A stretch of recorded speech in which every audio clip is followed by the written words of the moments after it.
Good evening and welcome and thank you for joining the first of 3 events relating to the visual and material heritage of silk in Spain from medieval times to today.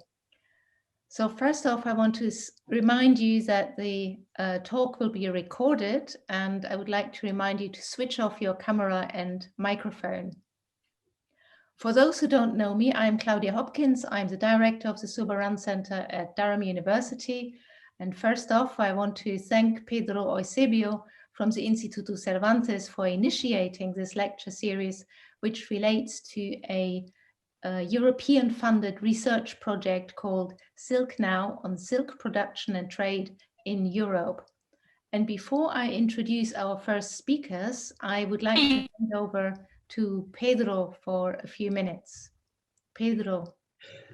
Thank you very much, Dr. Claudia Hopkins. For us, it's an immense honor for Instituto Cervantes to have organized these 3 lectures in collaboration with Soberan Center, the University of Valencia, represented tonight by Dr. Jorge Sebastián, the university leads, and all the European partners involved in the Silknow project. A special thanks to Dr. María Feliciano for so generously accepting our invitation. The Instituto Cervantes is in its vocation to promote Hispanic culture in the world, has a privileged ally in the Soberan Center.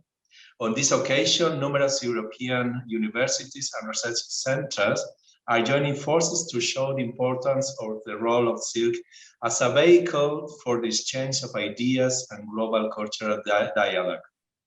The fundamental value of silk exchange was enduring testimony of great cultural, religious, and technological dialogue taking place across time along the many places where it was traded. And that is precisely our aim, to promote cultural dialogue. This year, we celebrate our 30th anniversary of the founding of Instituto Cervantes, and we are very, very happy to be able to celebrate today it with all of you. Thank you very much. I hope this series of conferences will be a success and that it will serve as an incentive for future joint projects with Soberan Center and the other partners. Thank you very much, and I hand over to Claudia again. Thank you. Thank you very much, Pedro. So the purpose of this lecture series is, as Pedro says, is to disseminate the latest research relating to silk in Spain and introduce the findings and the digital tools developed by the Silknow project. And therefore, I'm delighted to introduce tonight's speakers. Our first speaker is Dr. María Feliciano, who is an independent scholar who is joining us from New York. She specializes in the visual culture of the late medieval and early modern Iberian worlds. And she has published extensively on the influence of the arts of Islam in the artistic developments of Iberian and Viceregal societies. She's the research director of the Medieval Textiles in Iberian and Mediterranean Research Project, which is supported by the Max van Berchem Foundation in Geneva. She's also a member of the research project Material and Visual Cultures of Religion in the Americas at Yale University, and of the group the Medieval Iberian Treasury in Context, which is run by the Consejo Superior de Investigaciones Científicas. Tonight, Maria will lecture on staging medieval silk in Iberia, and her talk will then be followed by a short presentation by Dr. Jorge Sebastián Lozano on the digital tools of the Silknow project. Dr. Sebastián is assistant professor in the art history department of the Universitat de València. Between 2017 and 2018, he was also a research fellow at the Real Colegio Complutense at Harvard University. His doctoral dissertation was devoted to feminine representation in Spanish court art and visual culture in the 16th century, and this has led to a number of impressive book chapters and exhibition catalog essays. In 2020, he also collaborated on the exhibition of Sofonisba Anguissola at the Prado Museum. And he has also been involved in digital humanities initiatives since the early 2000s. And in 2018, he took up the role of technical manager for the Silknow research project. Before handing over to our first speaker, I would like to ask the audience members to type any questions you may have into the chat box, and I will then field these questions after the second talk. Please also make sure to switch your microphone off and cameras off, please. So Maria, welcome to this session. Thank you for joining us from New York. I'm now handing over to you. I would like to begin, of course, by thanking Dr. Claudia Hopkins for the kind invitation to participate in this lecture and this series. I've been participating in a few of them over the last months and have found them to be one of my shining lights in the middle of this confinement that we've been living through. So it's a particular honor to be here today. I also would like to thank Pedro Eusebio and the Instituto Cervantes for helping to make this possible. And of course to Jorge Sebastián as well. I have many people to thank and acknowledge along the talk. What I'm going to show you is really a sample of work that has been in progress for almost 6 years now, more actually informally. Among them, I just saw that my colleague Ana Cabrera just logged in. So her imprint is on nearly every one of the slides I'm going to show you today, because we have been working hand in hand throughout this process, as well as Laura Rodriguez Peinado at the Universidad Complutense, who couldn't join us today, and many others. I'll be shouting out to all of them. I guess the main point is that a complex work as vast, as wide spanning as the kind of work we've been doing cannot be undertaken by any one person alone, right? It requires multiple sets of eyes, expertise, historical context, and any other number of skill sets that we have been very lucky to incorporate into what we do. So to all of them, thank you. This is always a good slide to begin with, right? The first time that I published on a medieval textile subject was 18 years ago. And it's actually quite funny. I tell that time because I had just given birth to my child, who's now off to college shortly. So I began to work on textiles for as long as my child basically has been alive. And the first publication that I completed on the subject was an article that was really a response to what I thought was a very narrow and simple way of looking at a very complex problem. 18 years ago, I was concerned with the 13th century in particular, this moment of this great explosion of the use. Oops, I forgot to start my clock. Apologies, I don't want to run over. A moment of great explosion, tangible too, because we have so much extant material to work from. And also we have a lot of documentation to complement the extant material. And my displeasure, my dissatisfaction with the way that I was seeing the art historical turn on textile studies was the narrow definition of us and them, that is of Christian and Muslim, focus on religious difference where it pertained to material culture that I really was responding to. Now, in 18 years, there has been a great transformation in the attitude and in the way that we study these objects. So today I want to guide you through some of that. You have before you the burial of Archbishop Rodrigo Jiménez de Rada, who died in 1247. He was the right-hand man of Ferdinand III, El Santo of Castile, also was a counselor to his son, Alfonso X, the Wise. He was really the architect of the concept of Castile as we understand it today, even. So not at all a secondary character in the history of the Kingdom of Castile, quite central. To the contrary. And this is the way that a medieval or early modern viewer would have come into contact with these textiles. Now you have to imagine them moving through a room also, not just buried in a coffin, that these were objects that really defined life as they did death as well.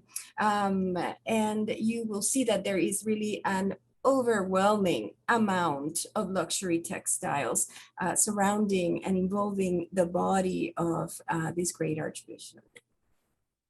Now, this is how the 19th century and the early 20th century began to engage with this material.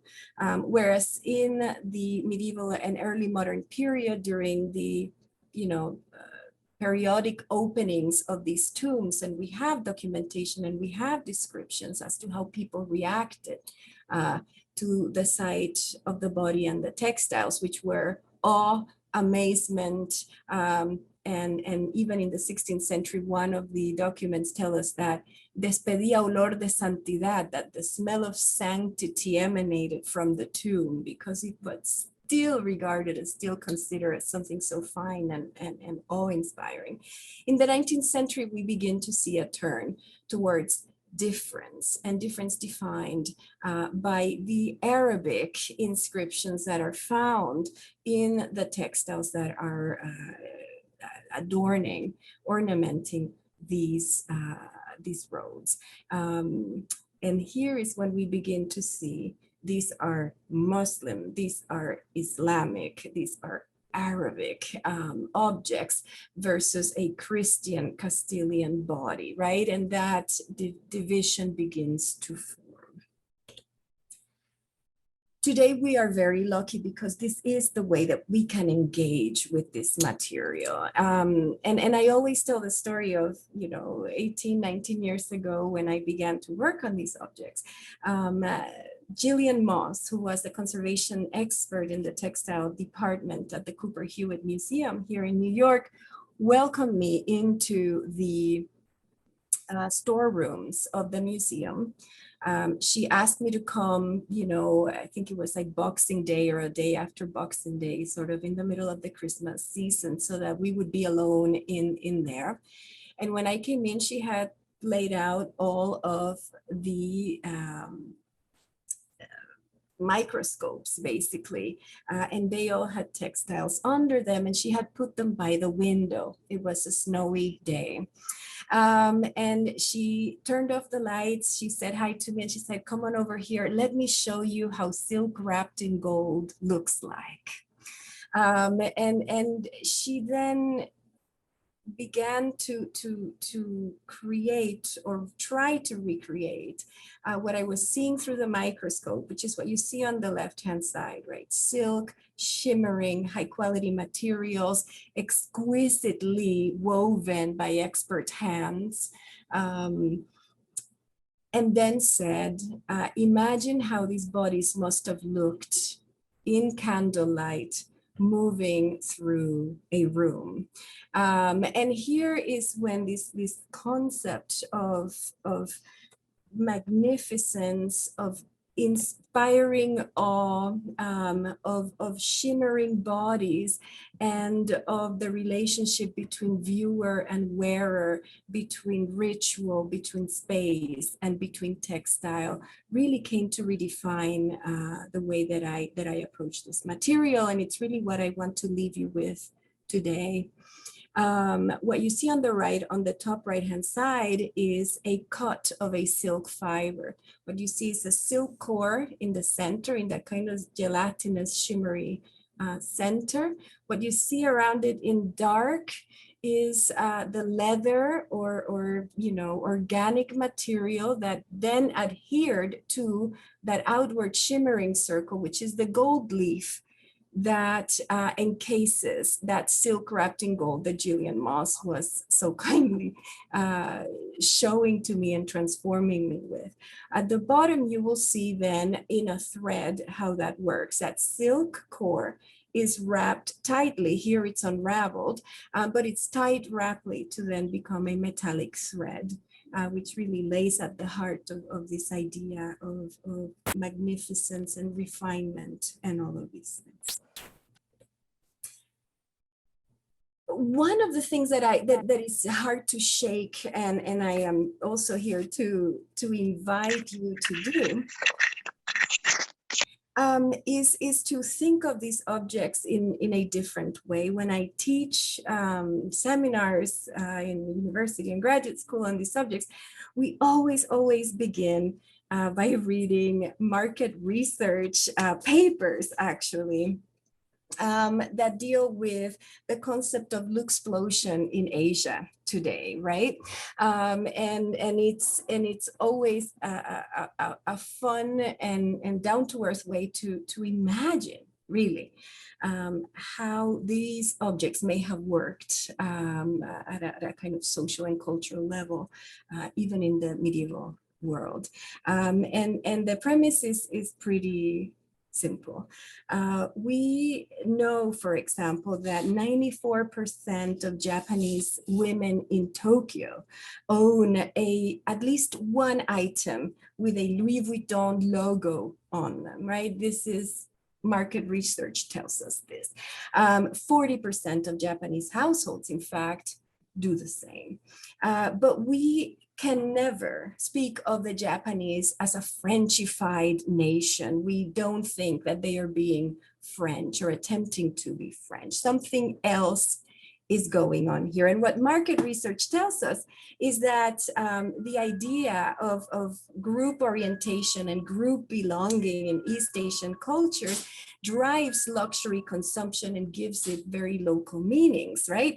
That Confucian notions of face saving or the gaining admirations of others within a group and inserting yourself within a larger collective play really important parts in the use of luxury, and in particular luxury marks on the body, that there's a sense of community or belonging to a community that is born out of the consumption of these luxury objects that are coming from outside of the national borders. So something akin to this is what I want you to think about. We are going to be looking at the consumption of luxury objects imbued with really local meanings. And that is really at the heart of the work that we do in our research project, right? We engage in really tight micro histories that hopefully release the binary ideas that the 19th and early 20th century gave us.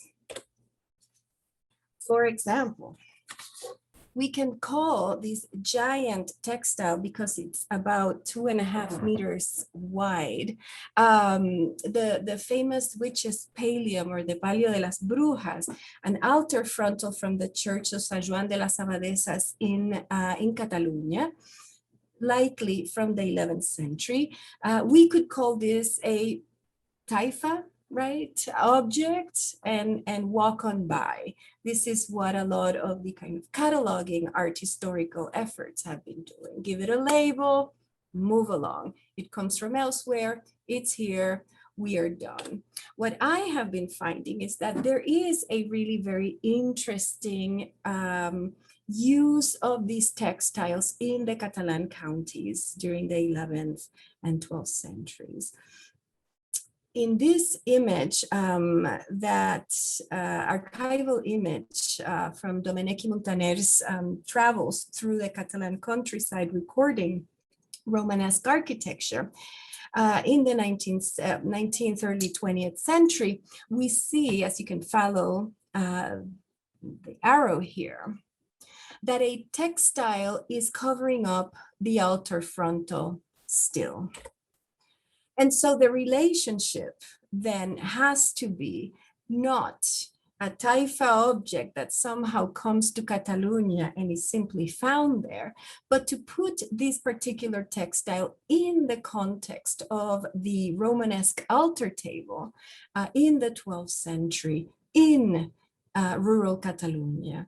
And for this, we need to then establish a very tight relationship between what we think, right, is the be-all end-all of medieval Catalan art history, which is probably Catalan panel paintings, with these textiles. In fact, what we now think is that the faithful at these 12th century Catalan churches would have seen more frequently, for the most part of the year, the textile that covered the panel painting, and that only it was during the high holidays of Easter when those cloths were removed and the panel paintings revealed. So that in reality, what we are seeing is the good and fabulous state of conservation of these panel paintings today is due in large part to these taifa textiles that we see. Furthermore, the color red that we see in the textile seems also to have a very close relationship with Eucharistic themes. So you can see here, the Christ child has his hand dipped in red and is showing it. In Catalan, medieval Catalan, this concept of the encarnat, the color red in that hand, foretells the passion of Christ. And so there seems to also be a very tight relationship here between one medium and the other, and the reinforcing of Eucharistic themes through a textile that we have simply called taifa and moved on. In our work, we have been hard at work also doing a very interesting epigraphic database of Arabic inscriptions in Iberian textiles. And I'm showing you our dearest, most beloved probably of these works, which is the chasuble of San Ramón de Roda in the ex-cathedral of San Vicente Mártir in Roda de Isabena in Aragon.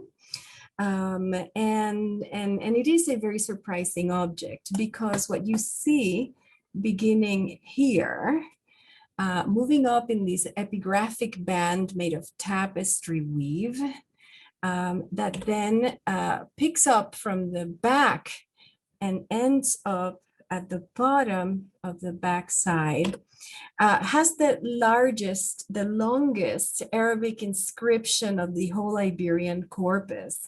And I am showing you the content of it here. I'll let you read it. I will not do it. But it bears to say that in the cadence and in the rhythm and in the repetition of this particular epigraphic band, we seem to have what's called a dua, a prayer that is a deprecative prayer in Arabic that repeats concepts and the hope of victory, of greatness, and of God's support for San Ramón himself, who was the guy who was wearing this. In our work, we have been able to align, in fact, this particular inscription with the life of Ramón of Roda, which is a very difficult tenure in Roda Cathedral. He was exiled from the realm by the King of Aragon at one point, went and argued his case even before the Pope in Rome, returned, tried to impose the Roman Missal into the early medieval post-conquest world here in the Pyrenees, and basically his life as a prelate was a giant struggle. So it makes perfect sense that he should be asking God for victory, Nasr, right, and for eternal life and permanence in him, triumph above all. But this is not a triumph against Islam. This is really a triumph against the forces within the kingdom that were working against him. His dalmatic, this amazing amazing extant object as well, makes echo of that. And in this band that I'm circling down here, which I'm going to show you here, it's a tapestry band. And for the Arabic readers out there, here goes the inscription. You have to make sure that you follow it through. It makes echo of the inscription that's running through the chasuble as well. It starts with a shahada, Bismillah ar-Rahman ar-Rahim, and then wishes al-baraka min Allah wal-yumna wal-nasr, no, la bendición de Dios, the blessing from God and good fortune and prosperity, etc. And the famous banda of San Ramon, also associated with his burial, goes and reiterates the same kind of information again. So this is a really unified epigraphic corpus surrounding the body of a French-born bishop that is summoned across the Pyrenees to take charge of this very important see right after the Christian conquest. But things go so difficult for him that in the finest clothing that he wore and that was buried with him, the invocations for the aid of God are clear. And I just wanted to show you that in our last visits to Aragon, we have even found more Arabic script in the incised silk in the hem of the chasuble. And this one we haven't been able to decipher because it's so hard to photograph. So San Ramon is buried covered in Arabic inscriptions, and they all make perfect sense. This was neither exotic nor foreign. You know, this was not aleatory. This was very pointedly selected to represent the life of this man. One of the most fabulous experiences we have had actually has been with the kind guidance and leadership of Therese Martin at the CSIC in Madrid, working in the treasury of San Isidoro in León. We have been given full access to these textiles that for so many years were always behind glass, as you see here. The project is ongoing in different ways. I'll show you some of the things that we have been doing, but I wanted to focus on the fact that we have been privileged in working with an completely international, but also cross-disciplinary team of colleagues working on ivories and metals. And we have even a small Viking little repository, tiny little repository. And it's also a treasury that was dispersed. Some items are in the Museo Arqueológico Nacional, some are in situ in León, etc. So our job was to start making sense of where these textiles fit within the concept of this treasury. And it's not just any treasury, it's the treasury of the royal city of León at the height of Leonese power in the 11th century. For this, we had to get super creative. The challenges are many, and I'll spare you some of the details. But in these archival images from the Archivo Mas in Catalunya, I can show you how some of these textiles that we now see flat and displayed for a museum looked just before they were museumized or ready for display. The object that you see here is here. So these fragments of textiles, after they were deemed to not be worthy of use as an altar cloth or a curtain or a chasuble or whatever, were used and reused until, you know, they could be used no longer. These were consecrated objects. They were not thrown away. These were expensive, fine objects of trade. They were not thrown away. They were used and reused. And their last life is what we see here as repositories or containers for relics. In this, we couldn't start to put in context different items that we had been discovering along the way in our work. And in particular, the use of fragments, constantly. And here I'm showing you the tiras and lipsanotecas, which are these little reliquary boxes from San Pedro de Arlanza, very, very early objects, maybe 9th century, put into these boxes, buried in the altar, and usually with a little note saying on the date of consecration, you know, this happened, or there was an expansion of the apse of the church, and here is evidence of that. So what we start seeing is textiles being found in those contexts. Textiles themselves become witnesses to the antiquity of these temples, of these important places. It's exactly how this famous object, the tiras de cois, was found inside a lipsanoteca with an annotation right on the altar piece. So they are witnesses again to a time past, and by the time that they are put there, these are already old objects that could be cut and bundled up. This particular object is rather large in size, but nevertheless, it's been cut.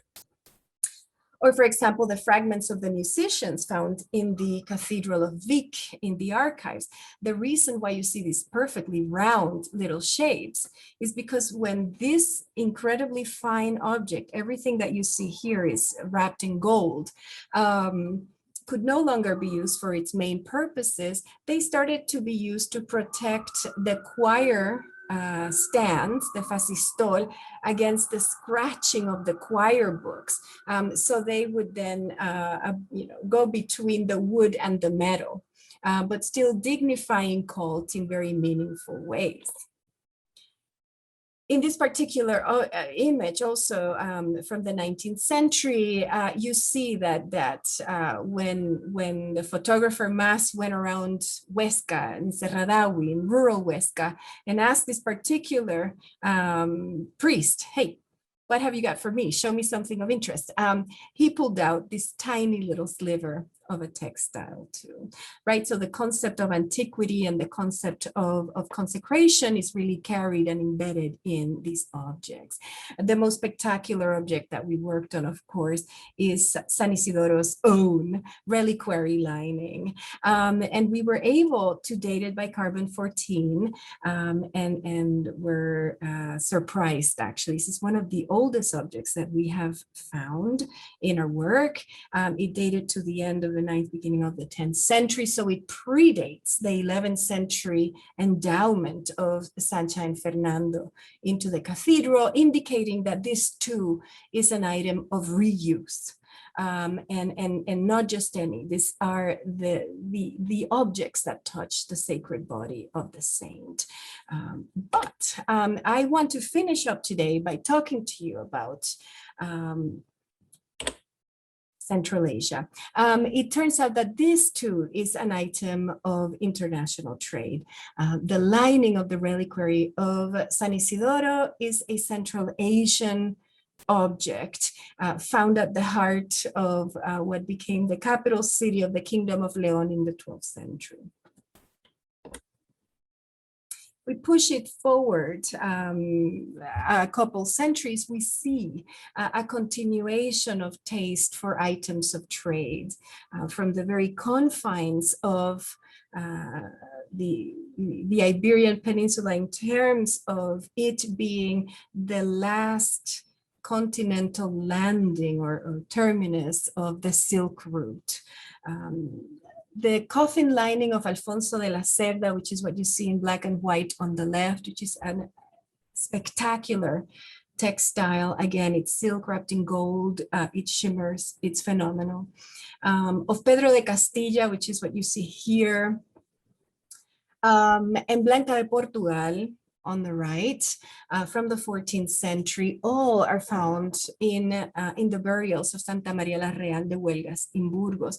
All carry the same really fantastic detail, is that these are the merchant stamps, the marchamos, from all of the hands that these objects exchange along the way, probably from as far out as present-day Uzbekistan to the heart of the Iberian Peninsula.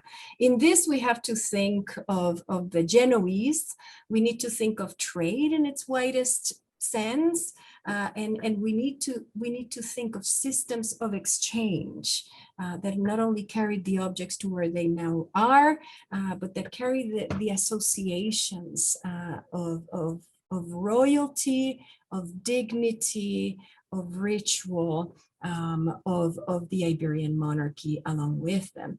We have along with Alfonso de la Cerda, a descendant, right, of the rightful heir of the crown of Castile before his father died, right down to Blanca de Portugal, who was the firstborn, or the daughter of the King of Portugal. She was a princess, a Portuguese princess who becomes the abbess of Las Huelgas, who we know held a court there. She was no wallflower, and she wants, right, to preserve that notion of monarchy and the honor of her rank in the textiles that accompanied her in death.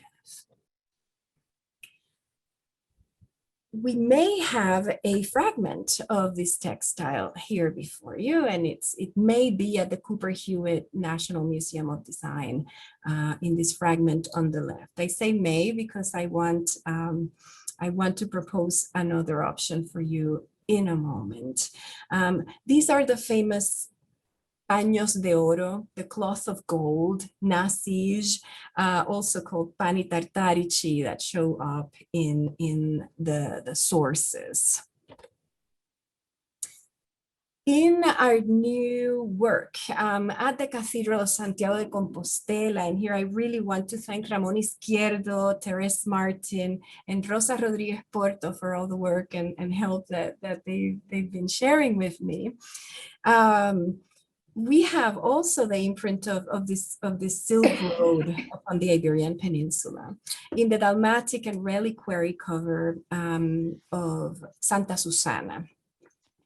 Now, the story of this particular reliquary is super interesting. In 1102, Archbishop Helmírez steals the relics of Santa Susana from the cathedral in Braga and brings them to Santiago de Compostela, along with other relics. But Santa Susana the relics of Santa Susana go to her own little temple just outside of the city wall, although today considered urban. And they're deposited there. A cult develops, not inside the cathedral, but adjacent to, somewhat near. This temple is reconstructed between the 17th and 18th century, and it may be then that these objects are transferred to the Cathedral of Compostela, where they are today. At the end of the 1980s, there was an effort to send back some of these remains back to Braga, who had been asking for them since the 12th century. And this is when the reliquaries open. And when they open the reliquary, they find this dalmatic perfectly folded right above the bones of the saint. And that the lining of the reliquary is what you have here on the right. Both are nasige, these are both Central Asian Ilkhanid textiles found associated with these relics. But not only that, they seem to be associated with the memory of the monarchy because a coin dated to the rule of Alfonso XI, ruled between 1312 and 1350, was found inside the reliquary and in the context of these textiles. We know that Alfonso XI was knighted in, yes, in Compostela in the year 1332, and that he visited again Compostela in the year 1345 to thank the apostle for his victory at the Battle of Salado.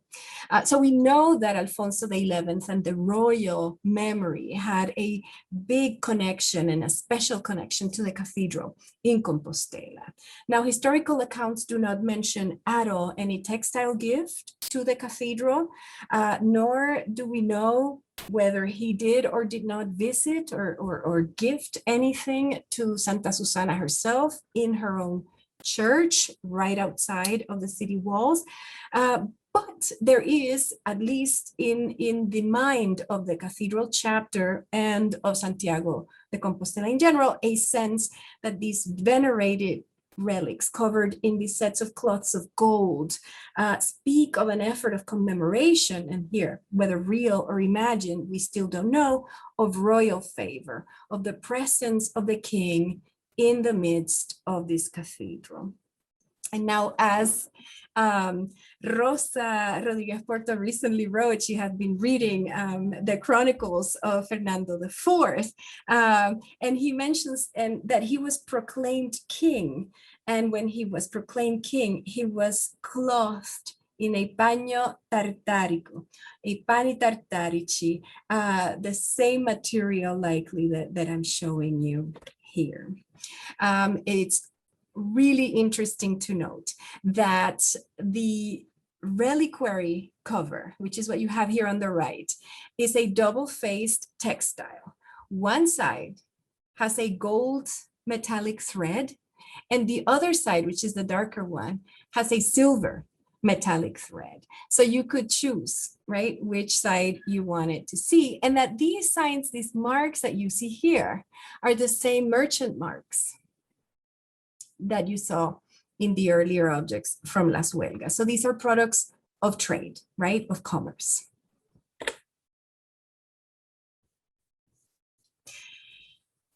If I were to try to bring this as far out close to the 15th century as I could also tell you very quickly the story of how in 1483, when Queen Isabel of Castile visited the Carthusian monastery of Miraflores outside of Burgos, where her father, Juan of Castile, had chosen to be buried, she literally was able to see and touch her father 30 years after his death. Historical accounts describe how his coffin was presented to her. She asked to see him. They said, "You cannot come here, you're a woman." And she said, "Well, I'm your queen, so bring him out to me." And they, of course, had to do that. The queen fell to her knees, praying for hours for the salvation of her father's soul, when they opened the coffin and presented his body to him. And this is quite literally what she prayed on. A very rich cloth of gold, similar to what you see on the left, or it could also be that this is the object that cutting from the Cartuja de Miraflores. As we know, in the 19th century, the Napoleonic hordes destroyed completely the place. But we have a memory of that surviving in this hand painted representation that Macari Golferic had made at the end of the 19th century.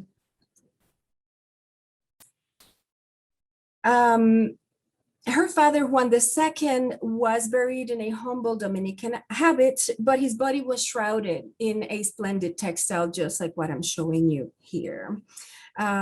This, of course, should bring us closer to ideas of self-representation and magnificence once again, because we know that there was a giant transformation in the presentation of the body of the monarch, of the king, during Juan II's reign, breaking with the tradition of the hidden king, now more towards the present publicly exhibited body of a monarch, and that this mise-en-scène was very much highlighted by the use of these rich textiles. The ritualized presentation of the king, of course, culminated with his dead body, and this was a really very sensory active moment where the king's body is shown, it is seen, it is touched sometimes, it is moved from one place to another. So the visibility of these textiles must have been absolutely shocking and amazing. But they were also intimately tied to the Castilian royal displays that had preceded his life. For example, his own father, Enrique III of Castile, had made provisions to have the richest items in his wardrobe, or the ropas de vestir de oro y de seda, as the document tells us, to be repurposed. And again, here we go into the idea of repurposing textiles for pious acts or ecclesiastic use. And it is also worth noting that Enrique's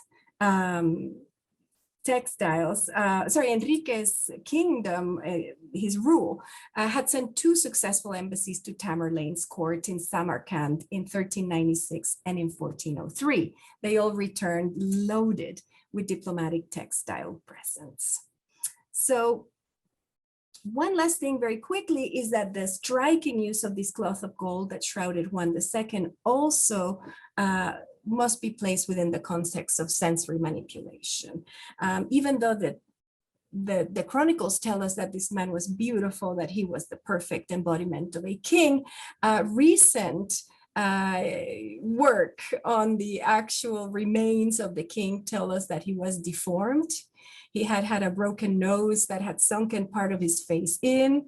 He had fallen off a horse as a child and had broken a shoulder, and it, caused great pain and disfigurement. And he had from birth, he had a deformity in his hip that actually made him barely able to sit down. So this was a highly flawed body that could be covered and made magnificent by the use of its very thick and rich and magnificent textiles that made it all better, that could hide all of these deficiencies.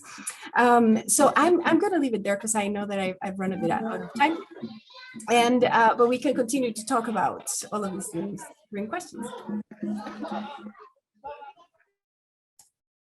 Thank you so much, Maria. This was a really interesting and thought-provoking talk, bringing together different parts of Iberian culture and with the world from outside, as far as Central Asia.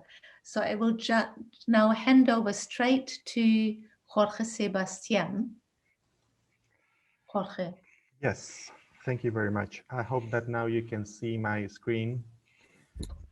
And it's always a pity to talk after such a fascinating lecture as the one that Maria Feliciano was giving us. I have to say it's a little bit an uneven deal, but anyway, I'll try to make this presentation really quick. And okay, so as by way of introduction, I would like to say that what we have just listened to and enjoyed is what in the digital humanities is called a close reading, okay? And this is what we usually have been doing in the humanities for a long time. We go deep into such rich objects from our past, into these really layers of information and aesthetic appreciation that is part of all these objects.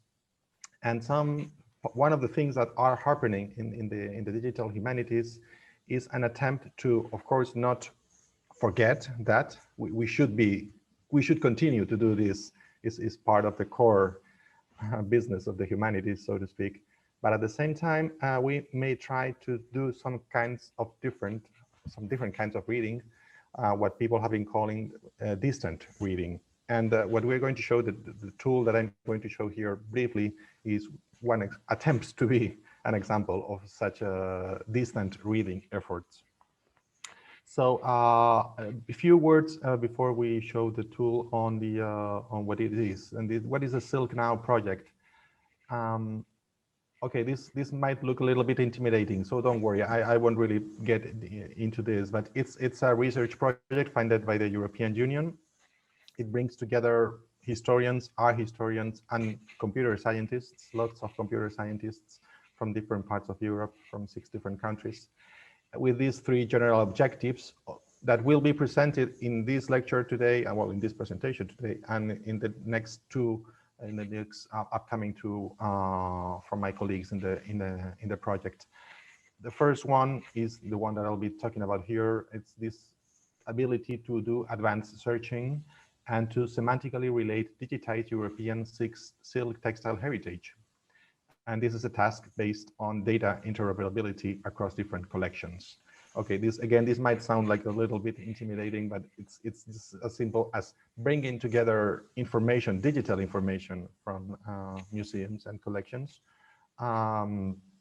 and showing that to users through a unified, let's say, search server.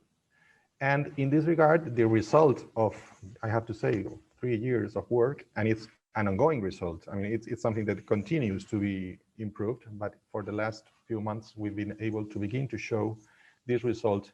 It's AIDA Silk, an exploratory search engine that gathers, as I said, information from European and museums from the United States about historical fabrics made of silk between the 15th and the 19th centuries. I would also have to add, mostly with a European, let's say, within a European framework of production, of course, of those textiles, although, of course, some others have also crept in. And why AIDA Silk? Well, on the one hand, it's an acronym, Advanced Data Analysis for Silk Heritage, but it mostly deals with Ada Lovelace, that some of you may have come to know. She was the British mathematician whose connection to the origins of modern computing is well known by now. And well, it's almost topical by this time to quote one of her letters where she described a mechanical computer that had been designed by Charles Babbage, with whom she had an ongoing relationship about science and mathematics and computing. And she wrote these lines: "The analytical engine weaves algebraic patterns just as the jacquard loom weaves flowers and leaves." In a way, and you probably already know that, the fact that the first computers back, well, some of the computers back in the 50s, in the 60s, from the last century, were using perforated cards as part of their storage system for information. That came directly from the way that jacquard looms were, from the 19th century onwards, of course, were using this kind of storage for the designs. So with that said, this is our tool. This is one of our tools. This is AIDA Silk. I'm not showing it live, which was my first idea, because it's still stored on temporary servers and sometimes things happen. So this is just the screenshots, static screenshots. But on the last slide, I'll be giving you the address where you can get the link, where you can go to and check the tool by yourself, although it's still very much in a beta version. But anyway, so AIDA Silk is an entry point, a travel into the silk heritage. And well, you can do searches as in, of course, this is not Google. The first thing to say, this is not Google, okay? So it's very much based on scientific information and on the cataloging provided by those museums whose data we have gathered. So it's not us who has been doing this cataloging. Here we have by now almost 40,000 records from different sources. So it's so to speak, it's their cataloging. It's not us. We haven't been cataloging those 40,000 records, so not at all, of course. So you can do searches, of course, just as plain text, a general search, or you can also do, as you can see here, you can use these facets where you can delve deeper into the information. Just to show you two real quick examples. If you go to, for instance, techniques, here on the right, you see like a short selection of some of the techniques that are stored, that are used within the browser, within the search engine, more precisely. You can just go to one of them, and I will now go to Lampases. But you can also check these menus on the left. The menu that you see on the left is a drop-down menu. It unfolds this hierarchy of different techniques, of different weaving techniques that have been used for these silk objects, silk textiles, mostly fabrics, that are part of this repository. So you can either go for the direct term, or you can move through these drop-down menus. But anyway, as I was talking to Maria Feliciano some weeks ago about this presentation. She's been talking about medieval and early medieval fabrics. This repository has been designed, as I said, with textiles from the 15th to the 19th century. So for today, we have a very little possibility for overlapping between her fascinating talk and what I'm going to show. But again, I'm not trying to show the same objects that she was talking about, since many of them, on the other hand, are not digitally cataloged or digitally available. And that was one of our beginning, so to speak, decisions. We only would be able to work with content that already exists in digital form online. So anyway, if you go to Lampas, as I did here, you would get 321 objects from different collections. Most of the ones you're seeing right now in this screen come from IMATEX, which is the database from the Centre de Documentació i Museu Tèxtil in Terrassa, in Catalonia. And so, but there are some others. So all of these are Lampases, or have been cataloged as Lampases, Lampas textiles. And if, as you can see here on the left, on these different menus on the left, you can visualize results from on a map, from a geographical perspective, so to speak. And as you can see here, from all those 321 objects are scattered mostly throughout Europe. I mean, not that they are, sorry. They come, the production place recorded is from a different, from what you are seeing. Most of them come from Italy and Spain, which makes sense, given the collections that we have been using. But then some others come from far away, as Maria's talk was illustrating right at the end. So so you can do this kind of analysis and you can get closer to the map. But for today, I just wanted to also show that you can click on another drop-down menu and then choose Iran, and then you would get these 6 textiles. Again, 5 of them coming from IMATEX, but another one of them coming from the Metropolitan Collection, the Metropolitan Museum of Art Collection. So, stay still. Pardon me? Oh, I'm sorry. Oh, okay. I'm sorry. Yeah, okay. That's fine. That's fine. I'll be done in a second. So here you get these 6 results from this search. Okay. And these are cataloged as coming from having been produced in Iran. And then you can access not the full cataloging record from the museum, but a fairly good version of it with all the information. And then you can click on different categories and jump from one to another. So you can, as we're very much used to do on the web. Okay. So, but you can also try to go for something maybe more familiar to us, like Toledo as a production place. Again, I am moving within this original search of Lampas textiles. And then these ones you are seeing here come from Spanish museums. A good number of Spanish museums share their contents through Ceres. Ceres is a web portal. It's an online database of their collections. So you can see many of them come from different Spanish museums. And the example I'm going to show here, this is again from Terrassa, from the Centre de Documentació i Museu Tèxtil. Here you have this specific object has a good number of photographs associated with it. So you can see, you can choose which ones of them you can see. In this case, as you can see, the cataloging is in Catalan. Again, we are not doing the cataloging. The cataloging is, of course, in the original databases. So, and most of them are in English, Italian, Spanish, French, and the ones coming from IMATEX are also in Catalan. Good.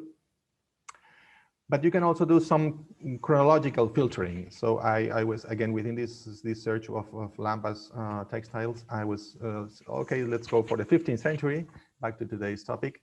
And you would, again, would be able to choose which ones of them you would be most interested in. This particular one comes from the Museo Nacional de Artes Decorativas in Madrid. Again, you have a good number of photographs associated with it. So what we have here is the standard, so to speak, search features that you can find in most web browsers, search engines today. But you could also go for another kind of search, and let's say go, I won't say iconography. I mean, it's a little bit simpler, depictions, motifs in the textiles. Again, not in the textiles, in the cataloging associated with the textiles. I have to emphasize this many times because it's not us who has been doing this. It's again trying to, through machine learning and interoperability of data, reaching to the data of the museums in their catalogs. So here you may want to go, as I will do now, for pomegranates. And in our database, we would get some 92 objects that in whose cataloging there is a mention of to pomegranates. Oh, sorry. And then seeing the results from this same search on a map, you may be surprised to see, okay, there's so many of them, 92, 66 in Spain and 61 in Italy. What's happening? Are there 120 textiles? No, it's only 92. What's happening here?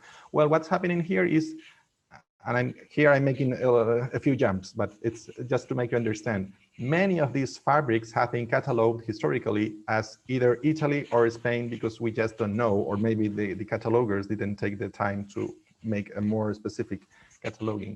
So many of those objects, many of those pieces are cataloged as you can see, Italy or Spain, Italy/Spain, Italy, Spain. Well, machines now are not able to do this kind of differentiation. So we have to show that those results, as I was showing you here, 66 Spain, 61 Italy, although in many cases we're talking about the same objects. But in any case, I think it's a fairly useful way to visualize the status of our knowledge on a particular, let's say, field or a particular kind of objects. Moving forward, you could also go for other things like lions rampant, these heraldic, so to speak, motifs.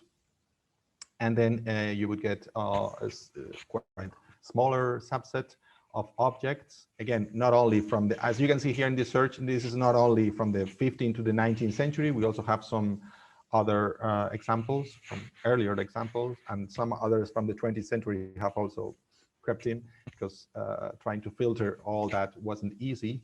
But in any case, well, the thing is, it's useful for discovery. In some cases, it's not only fabrics, it's also some other kinds of objects related to weaving and fabrics. But again, here you can see some this beautiful example that's related to some of the pieces that Maria Feliciano was showing us before. So I'll let it be here. And as I was saying before, this is still very much a beta version, but there's a lot of work still already into this, and we are continuing to improve it.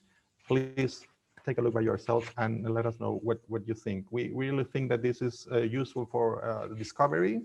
This might not be very useful, as I was saying before, to go really, really deep into the objects, but for the connections between them, for the discovery of new connections and objects that are, of course, stored in many different collections, we hope it will be a great tool. And in that regard, and with this I will end, I would just like to make a call, for open access. It's very important for this kind of efforts that we are beginning to see, and I'm sure we will see a lot of them in the coming years. This is really based on the availability of open data, of open access information in the heritage. So this is really important for all of us. So thank you again, and I'll leave the floor to Claudia. Thank you so much, Jorge. This was wonderful. And thank you, Maria, for your talk as well. They were incredible talks, very different. And I must also apologize for speaking over you. I was talking to a family member who kept coming into my space, so apologies. It was not meant for you. So these are two very different talks. I have many questions, but I want to ask the audience members first whether there are any questions, and please type them into the chat box, and I will read them out. Here's maybe a first one from Margaret Herndon. Maria, do we know why Arabic was used on some surplices, and was the wearer differentiating themselves from other bishops? That's an interesting question. Yes, and a good one. It was a thoroughly, what can I tell you, naturalized phenomenon. There's barely any corner really of the Iberian Peninsula during the medieval period where we do not see textile objects inscribed in Arabic. Many of them, of course, come to us from ecclesiastical contexts. Many of them are burial contexts, but very many others are just ornamental or ritual use objects. Why the, well, we could give a few options for that. In the case of San Ramón de Roda, personally, we know that the area around where he moved and lived while he was in the Iberian Peninsula was upwards of 40 to 60% Arabic speaking post-conquest. So he was surrounded by Arabic speakers at any given time. There were very many Hebrew speakers as well, in addition to Catalan and Latin and any other number of Romance languages as well. So it was really a polyglot world that they inhabited, even though what we think of Roda de Savena today is this very rural, faraway place. It really was connected through the road to Compostela via Jaca, right, from Catalunya. So it really had very many connections, cross-Pyrenean, lower down. Mm.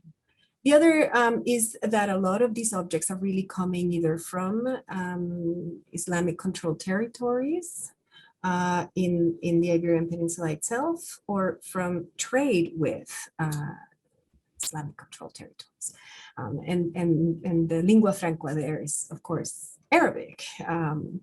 What we are noticing, and that's actually my job in the project, is to also see that the kind of inscriptions that we find, with the exception of Roda de Savena, is that these are very easily read, small inscriptions, easily recognized, of good wishes to the wearer, or invocations and things like that, that where you don't have to be an Arabic speaker necessarily to be able to know what you have on you. So we have really interesting examples also of the Arabic woven backwards on the loom, and the textile objects still get sold and used in really meaningful ways. So there's very many questions about the polyglot nature of Iberian society at any point during the medieval period, but that they could grasp at some of these phrases seems very much the case. Thank you, Maria. I think I was so fascinated by all these objects you've shown us that we really need to think beyond these divisions, Muslim, Christians, and that everything is really connected, and that comes really through in these objects, and also how important they are in staging royalty. It's really fascinating. I was wondering how you date these objects. You say some of these this fabric came from Central Asia. How do you date them? So some of the objects we have been able to submit to chemical analysis. So the material in San Isidoro we have been able to date by carbon-14 dating. Which gets better and better and better, right? As the database grows and technology refines, so that our ranks are ever smaller. We can with a great degree of certainty pinpoint, right, to a time without doubt or much doubt. Then there is obviously archaeological contexts, burial contexts. We also have stylistic analysis that we try to not engage in very much, of course, because the eye belongs to the beholder, and the beholder is a culturally driven animal. So we try not to look at textiles through stylistic lenses alone, but in some cases it is comfortable and we feel fine doing so. And then some of the other stuff have big giant question marks that we keep coming back to. The beginning of the project, we had a giant cache of question marks. As after 6 years of work, that bag gets smaller and gets redistributed, right? And we can then make relationships. One of the things we tried to do was use epigraphy to try to use as a heuristic, to try to ascertain, can we give it a time or a date or a place of origin, and that has failed miserably, except in a couple of occasions. That the use of Arabic is different, or the invocation might be different, things like that, and then we can say this might be a Moroccan piece or this might be a Central Asian piece. But in general, we try to incorporate dye analysis, weaving structures are fundamental, raw materials, and then of course, whenever possible, carbon-14 dating. Thank you. We have some more questions coming in. Another one for Maria, if you have time, from Jamie Ford from the University of Edinburgh. Fascinating material, thank you. Are there any particular words, terminology that you find in your textual sources that distinguish the repurposed textiles you discussed from those that haven't been repurposed?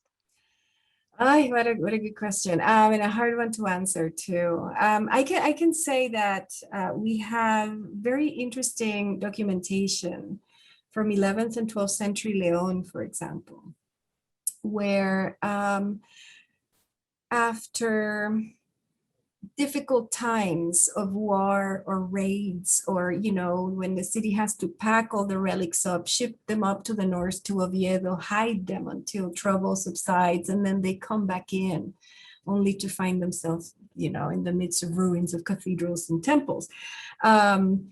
Complaints, for example, where the bishop of Leon says, now on top of having to rebuild the cathedral, I now have to restore the textiles, and restoring them is more expensive than buying them new, is what the documentation tells us, right?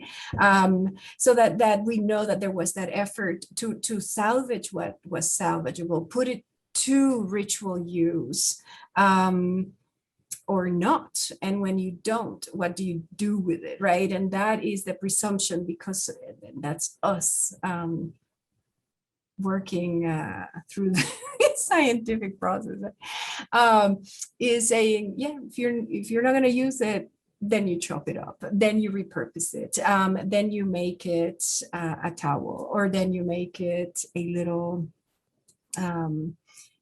cobertor, or you line the relics with it, and that seems to have been a problem in the mind of the ecclesiastics the whole entire time, always, and that we can trace actually all the way to the 16th century, when the treasuries, the great medieval treasuries of the Iberian Peninsula, are basically destroyed, not because they're destroyed, but because they are renovated. They are made into la Capilla de los Chavos in Toledo, or the Capilla de las Reliquias in Compostela, etc. There is a moment there where decisions have to be made as well. What do we do with what is left over? How do we use it? Do we leave it inside? Do we put it out? We're actually in the process of chasing all of that right now. Thank you, Maria. We have some more questions coming. One from Margaitan, I think this is for Jorge. Does AIDA Silk allow searching in multiple languages? Yes, it does. I showed you the English interface, but well, right now the interface is only in English, but of course you can interrogate and get results from across languages, as you already saw. So the project has built, as will be shown in another lecture, 4-language thesaurus for historical silk. That's in Spanish, English, French, and Italian. And then, of course, that allows using some of those specialized terms across languages. So yes, that was part of the design of the tool.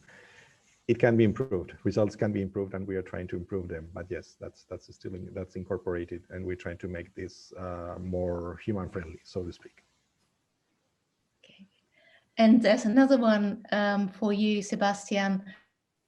Luis Gomez. I remember visiting the Silk Museum in Valencia near the Mercado Central. Will the new AIDA Silk website have a list of silk markets museums?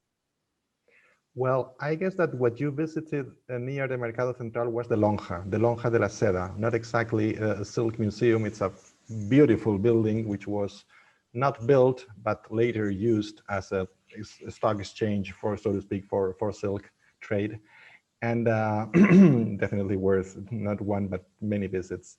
There is a small now silk museum in Valencia with what used to be the Colegio del Arte Mayor de la Seda, the guild of silk weavers and other offices related to silk.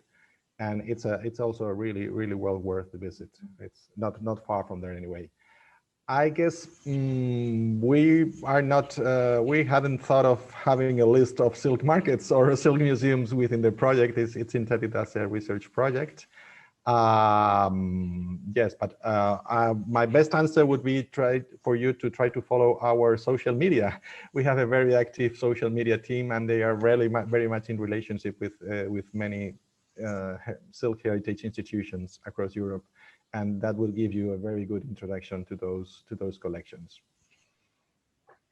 Thank you. I think the Silknow project and the database that you've shown is absolutely vital to find out about silk, and using this distant reading or big data approach, which is becoming so important in art history or in visual culture studies, coming from a university where we are also pushing towards the digital humanities and looking at applications of big data to art historical analysis. I think your project is exemplary, and I'm looking forward to exploring it. We have here one more. No, we don't have another question. I just see that Mary Brooks from our university is thanking you for your interesting presentation, particularly the reflections on fragmentation and reuse. That's for you, Maria. Thank you. So, any more questions from the floor, I wonder? I would like just to thank you both for these wonderful presentations. And yes, we have learned a lot, and it was very interesting. Thank you very much. Thank you. Yeah, thank you both, Jorge and Maria, for your fantastic presentations. Yeah, it's very thought-provoking, Maria, what you've presented, and with Jorge Sebastián's presentation, I think we can look into new areas and widening our understanding of silk using a big data approach. So fantastic. Thank you for presenting the Varan Center's lectures organized with the Instituto Cervantes. So for the audience, I would like to remind you that next week we are going to have our second lecture on 14th of May. This will be given by Dr. Ana Cabrera from the Instituto del Patrimonio Cultural de España, and she will give us a wider survey about sericulture, silk production in Spain between the 14th and 17th century. So thank you once again, everyone, the speakers, and also to Pedro Eusebio from the Instituto Cervantes for their unstinting support of lectures of this kind. We are very lucky. Thank you. Thank you, Claudia. Thank you very much. Bye. It was a pleasure. Bye-bye. Bye.